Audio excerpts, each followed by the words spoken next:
安倍晋三纪念影像展览台湾巡回第2站将来到台南，台南市长黄伟綽甲日本前皇室成员李文光等人共同召开宣传记者会，邀请大家来看展。またこのように安倍元首相の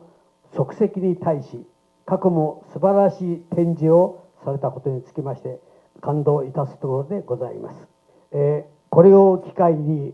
日台の友好と親善がさらに発展し、輝かしいものとなるよう期待します。本次将展出安倍晋三上有代表性的相片，包括着日常生活以及伊甲台湾交流的相片，总共有100多张。另外，甲台北场次上大的无共是，台南场结合台日画家联展，包括着以8天雨衣为主题的画作，以及来自安倍故乡山口县画家的作品。一个非常有象征性的，就是说，胶彩画大师姚旭登，他要为这次台南展设计了，就是画了一幅120号的巨大的画，是安倍前首相和李登辉前总统2个人在天堂喝酒，